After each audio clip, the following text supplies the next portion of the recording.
નમસ્તે વિદ્યાર્થી મિત્રો, કેમ છો? મજામાં ને? સર્વપ્રથમ તો દરેકને નવા વર્ષના હેપી ન્યૂ યર. બધાએ દિવાળીમાં ખૂબ મજા કરી ને?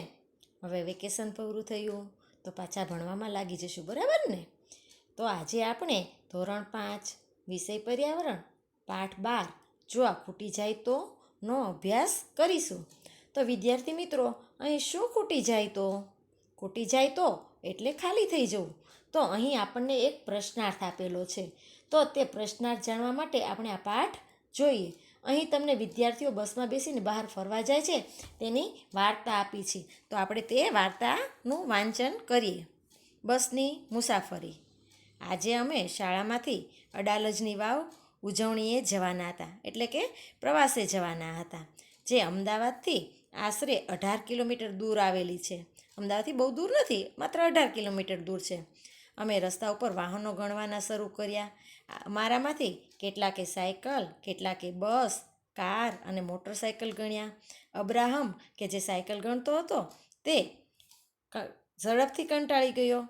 આ હાઈવે પર થોડી જ સાયકલ હતી. હવે બધાએ નક્કી કર્યું કે ભાઈ આપણે કંઈક ને કંઈક ટાઈમ પાસ કરવા માટે વાહનો ગણીએ.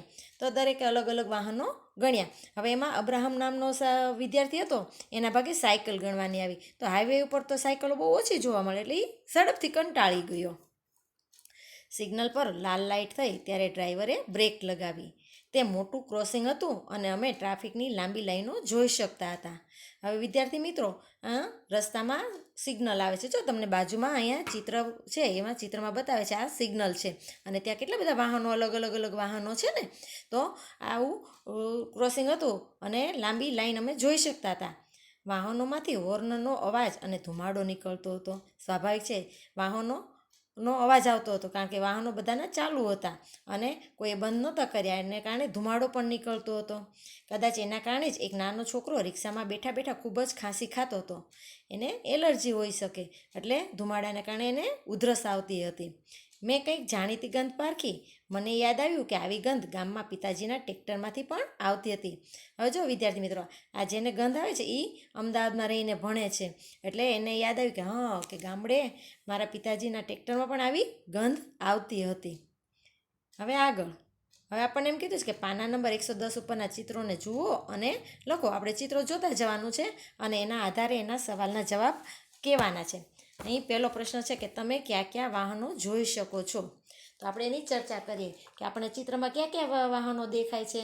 તો કે આ ચિત્રમાં આપણને બસ, રિક્ષા, મોટર સાયકલ, આવા બધા જો તમને અહીંયા જુદા જુદા વાહનો જોવા મળે છે. અહીંયા જો પેડલ સાયકલ છે, પેડલ રિક્ષા છે, આવું બધું જોઈ શકીએ છીએ. તો તમે જે વાહનો તમને દેખાતા હોય એ લખી શકો છો.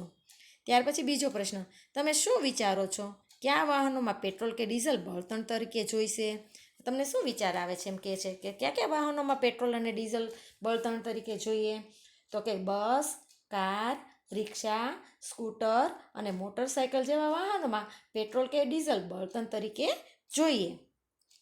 ત્યાર પછી આગળ પ્રશ્ન, કયા વાહનો ધુમાડો કાઢે છે? તેના પર નિશાની કરો. તમારે જોવાનું છે કે કયા કયા વાહનો ધુમાડો કાઢે છે. તો બસ, કાર, રિક્ષા, સ્કૂટર અને મોટરસાયકલ જેવા વાહનો ધુમાડો કાઢે છે. તમારે જ્યાં જ્યાં દેખાય એ ચિત્રો એના ઉપર નિશાની કરવાની. એના પછીનો પ્રશ્ન, કયા વાહનો પેટ્રોલ કે ડીઝલ વગર ચાલે છે? તો કે સાયકલ અને પેડલ રિક્ષા હોય એ પેટ્રોલ અને ડીઝલ વગર ચાલે.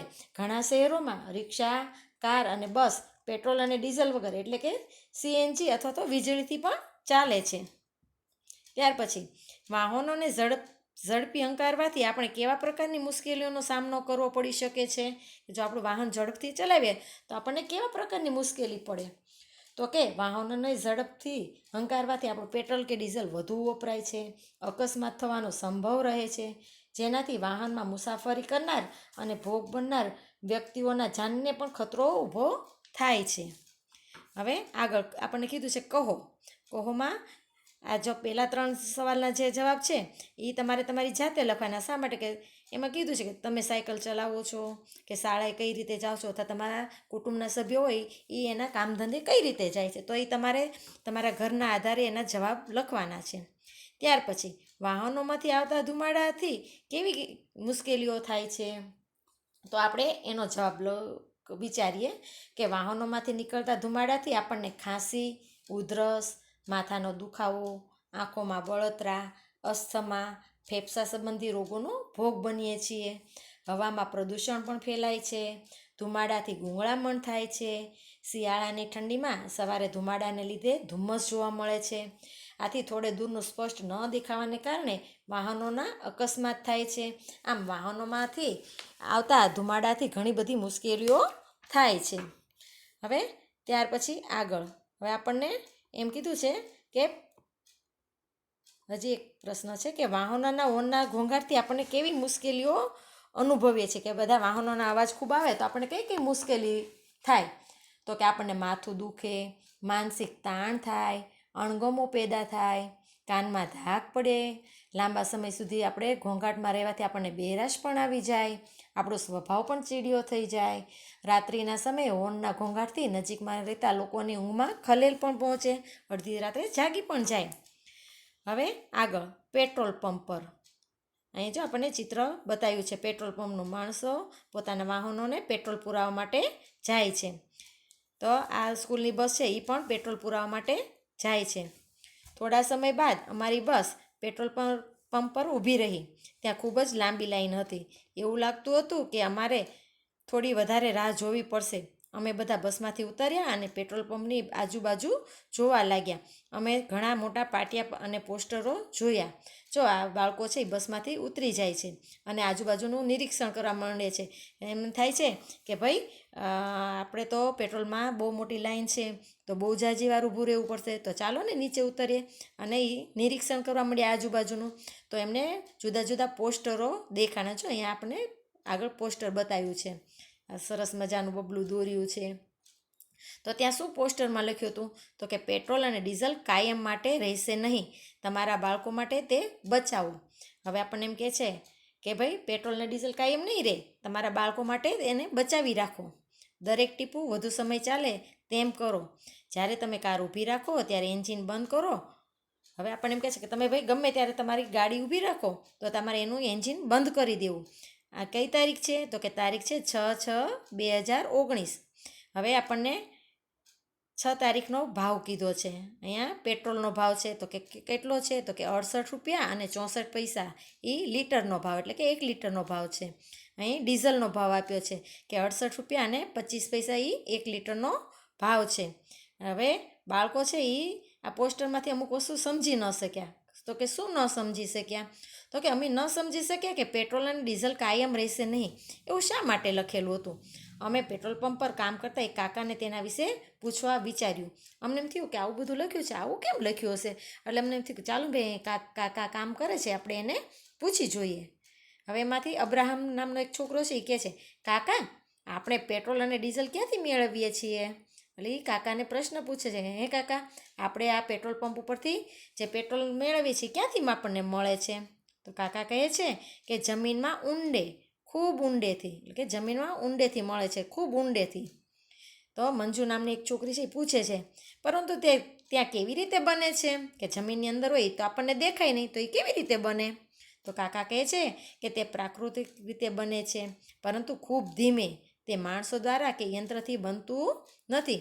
એટલે કાકા છે એને સમજાવે છે કે એ કુદરતી રીતે બને છે, એ ખૂબ જ ધીમે ધીમે બને છે અને એ માણસો દ્વારા કે યંત્રથી બનતું નથી. તો અબ્રાહમ છે એ કહે છે, તો પછી આપણે તેને ખરીદવાની જરૂર નથી. આપણે તેને આપણી જાતે બોરવેલનો ઉપયોગ કરી પાણી ખેંચીએ તેમ જ લઈ શકીએ ને? એટલે એ અબ્રાહિમ નામનો છે એ બાળક કહે છે કે ભાઈ તો પછી આપણે એને પૈસા ખર્ચીને કેમ લેવાની જરૂર? આપણે એને આપણે જેમ બોરવેલ હોય પણ ઘરે તમારે ઘણાના ઘરે પાણીના નળ ઓલું હોય, બોરવેલ હોય તો આપણે કેમ પાણીની મોટર શરૂ કરીએ અને એમાં પાણી આવે, એની જેમ જ આ પેટ્રોલ અને ડીઝલને લઈ લઈએ તો? એટલે કાકા છે એ કહે છે કે તે દરેક જગ્યાએ જોવા મળતું નથી, પરંતુ આપણા દેશમાં તે કેટલીક જગ્યાએ મળી આવે છે. તેને જમીનમાંથી બહાર કાઢવા અને શુદ્ધ કરવા મોટા યંત્રોની જરૂર પડે છે. એ આપણે ગમે એમ નથી મળતું, એને તો શુદ્ધ કરવા માટે મોટા મોટા યંત્રોની જરૂર પડે છે અને બધી જગ્યાએ પણ મળતું નથી. ત્યાર પછી આગળ હવે આપણને એમ કીધું છે કે શોધો અને ચર્ચા કરો. હવે એમાં પહેલો પ્રશ્ન છે કે ભારતમાં કયા રાજ્યમાં તેલ ક્ષેત્રો છે, કે ભારતમાં તેલ ક્ષેત્રો કઈ કઈ જગ્યાએ આવેલા છે? તો કે ભારતમાં અસમ, અરુણાચલ પ્રદેશ, પશ્ચિમ બંગાળ, ગુજરાત, મહારાષ્ટ્ર, આંધ્રપ્રદેશ વગેરે રાજ્યોમાં તેલ ક્ષેત્રો આવેલા છે. હવે બીજો પ્રશ્ન કે ખનિજ તેલ સિવાય જમીનમાં ઊંડે બીજું શું મળી આવે છે? કે આપણે ખનિજ તેલ તો મળે જ છે, પણ એની સિવાય બીજું શું મળે છે? તો કે જમીનમાં ઊંડે ખનિજ તેલ સિવાય કોલસો, કુદરતી ગેસ અને બીજા ઘણા બધા પ્રકારના ખનિજો જેવા કે લોખંડ, તાંબુ, સોનું, બોક્સાઇટ વગેરે મળી આવે છે. ત્યાર પછી આગળ કે ટ્રાફિકના નિયમો વિશે જાણો અને વર્ગમાં ચર્ચા કરો. તો આપણે એની ચર્ચા કરીએ કે ટ્રાફિકના કયા કયા નિયમો હોય. તો કે પહેલું તો કે વાહનો હંમેશા રોડની ડાબી બાજુ તરફ ચલાવવું ફરજિયાત છે. બીજું, ટ્રાફિક વધુ હોય ત્યારે વાહનની ઝડપ મર્યાદિત રાખવી જોઈએ. ત્રીજું, 4 રસ્તા પર રહેલા ટ્રાફિક સિગ્નલને અનુસરવાનું હોય છે. લાલ લાઇટ હોય ત્યારે વાહનને ઊભું રાખવું, લીલી લાઇટ હોય તો વાહનને આગળ જવા દેવું અને પીળી લાઇટ થાય ત્યારે બીજા છેડાના વાહનોને આગળ વધવા તૈયાર રહેવું. ચોથું, તમારે જે બાજુ વળાંક લેવાનો હોય તેની સાઈડ લાઇટ તમારે બતાવવી. પછી તો કે પાંચમું, બમ્પ હોય, શાળા હોય, દવાખાનું હોય અથવા તો જાહેર સ્થળ હોય તો વાહનની ઝડપ તમારે ધીમી પાડવી. છઠ્ઠું, રસ્તા પર વિવિધ સિગ્નલો હોય છે તેને તમારે અનુસરવાનું હોય છે. સાતમું, રાહદારીઓએ રસ્તા પર રસ્તો ઓળંગવા માટે ઝીબ્રા ક્રોસિંગનો જ ઉપયોગ કરો. આવા બધા છે એ ટ્રાફિકના નિયમો છે. ત્યાર પછી આગળ આપણે પેટ્રોલ અને ડીઝલનો વિવેકપૂર્વક ઉપયોગ કરવો જોઈએ. શા માટે? કે ભાઈ આનો આપણે વિવેકપૂર્વક જ ઉપયોગ કેમ કરવો જોઈએ? તો એમાં આવશે કે આજના યુગમાં જે રીતે વાહનોનો વપરાશ વધ્યો છે તેના કારણે પેટ્રોલ અને ડીઝલ પણ વધુ પ્રમાણમાં વપરાય છે. તે જોતાં કહી શકાય કે હવે આગામી 50 વર્ષ સુધી ચાલે તેટલો જ ખનિજ તેલનો જથ્થો જમીનની અંદર બાકી રહ્યો છે. પેટ્રોલ અને ડીઝલ જેટલું ઝડપથી વપરાય છે એટલું ઝડપથી જમીનમાં બનતું નથી. જમીનની અંદર બનતા તેને લાખો વર્ષો લાગે છે. તેથી આપણે પેટ્રોલ અને ડીઝલનો વિવેકપૂર્વક ઉપયોગ કરવો જોઈએ. હવે ત્યારથી આગળ જાય છે કે તેઓએ પાછી આગળ ચર્ચા શરૂ કરી. તો હવે એમાં દિવ્યા નામની છોકરી છે એ કહે છે કે શું પેટ્રોલ ખૂટી જવાયું છે? પોસ્ટરમાં કહે છે કે પેટ્રોલ કાયમ રહેવાનું નથી. એટલે એને પ્રશ્ન થાય છે કે શું ભાઈ પેટ્રોલ ખૂટી જશે? આ પોસ્ટરમાં કેમ આવું લખ્યું છે? તો કાકા છે એ કહે છે કે આપણે તેને જેટલું ઝડપથી કાઢીએ છીએ એટલું ઝડપથી તે બનતું નથી. જમીનની અંદર તેને બનતા લાખો વર્ષો લાગે છે. કે આપણે જેટલા બધા વાહનો વધારે પ્રમાણમાં વાપરીએ છીએ એ પ્રમાણે વધારે પ્રમાણમાં પેટ્રોલ વપરાય, ડીઝલ વપરાય, તો એટલું ઝડપથી પેટ્રોલ કે ડીઝલ છે એ બનતું નથી. એને તો લાખો વર્ષો લાગે છે.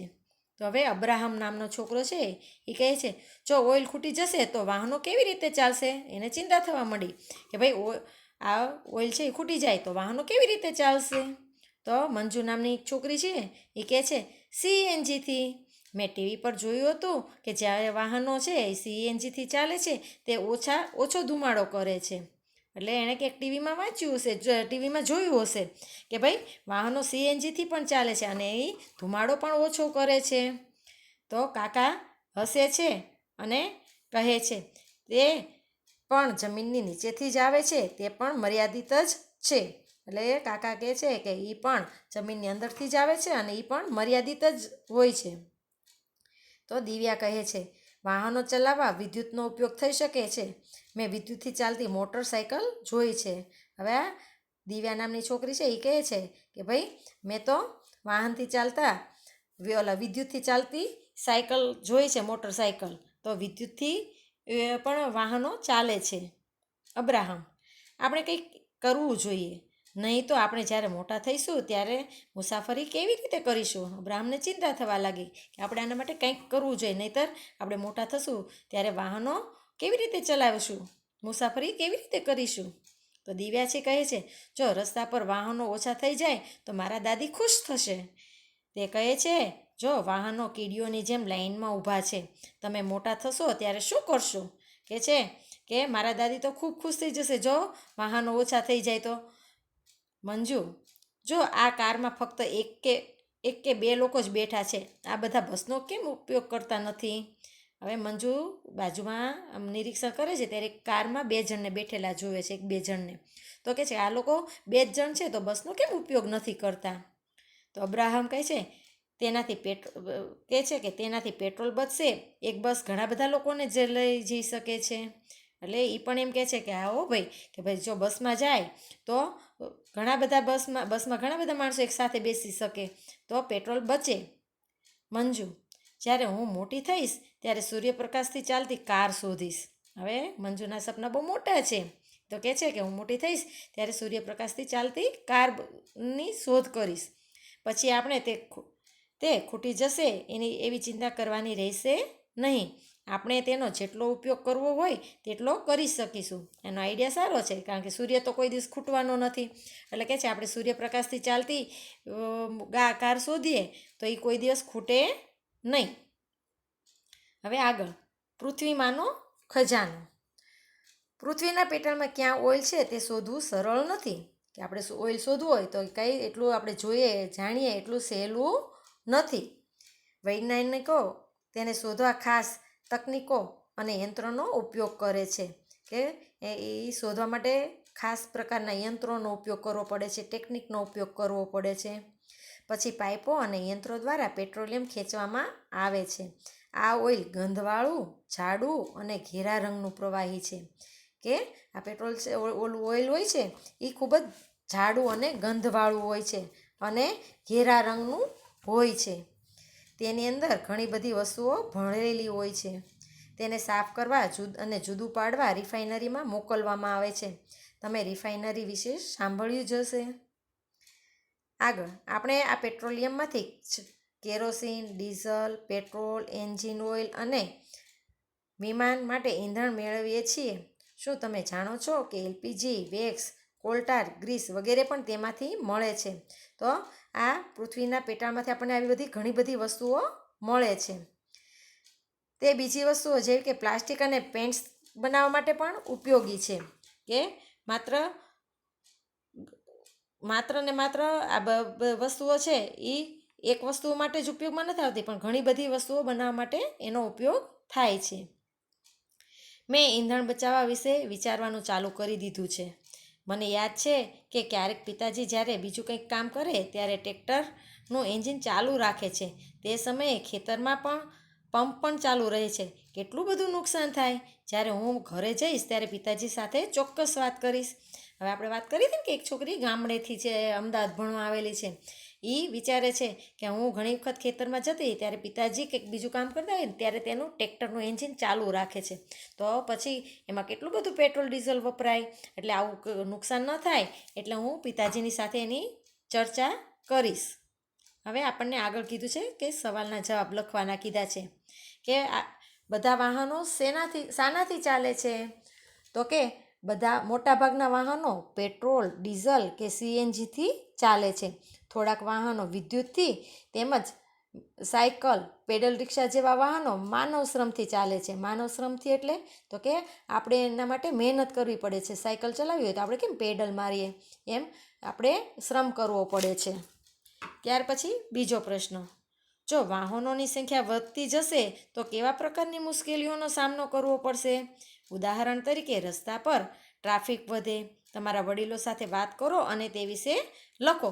તો આપણે તમારા વડીલો સાથે તમારે ઘરે ચર્ચા કરવાની અને આપણે એની ચર્ચા અહીંયા પણ કરીએ છીએ કે શું શું થાય. તો કે રસ્તા પર ટ્રાફિક વધે, હવાનું અને અવાજનું પ્રદૂષણ વધે, તેનાથી લોકોનું સ્વાસ્થ્ય બગડે, પાર્કિંગની સમસ્યા ઊભી થાય, અકસ્માતોનું પ્રમાણ વધી જાય, પેટ્રોલ અને ડીઝલની અછત ઊભી થાય, પરિણામે પેટ્રોલ અને ડીઝલ મોંઘું થાય અને તેના કારણે ભવિષ્યમાં પેટ્રોલ અને ડીઝલ ખૂટી પણ જાય.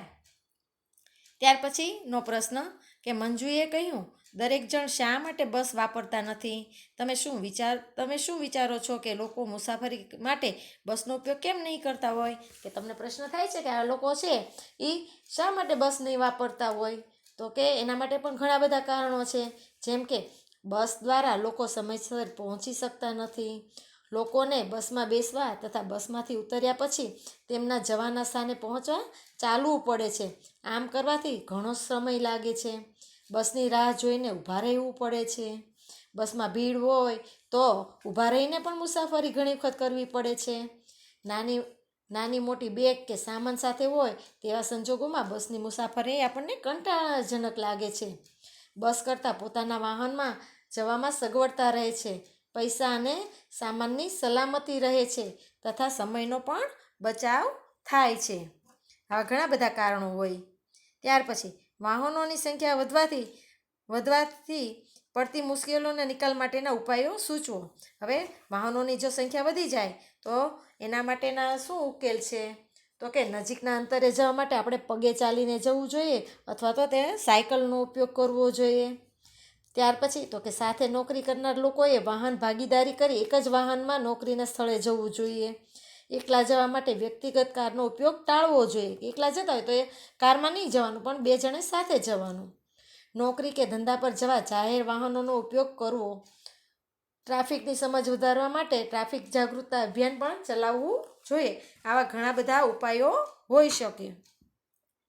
ત્યાર પછી જો આપણે ટ્રાફિક સિગ્નલની લાલ લાઇટ પર ઊભા રહેતા વાહનનું એન્જિન બંધ કરીએ તો તેનાથી ક્યાં ફાયદા થાય?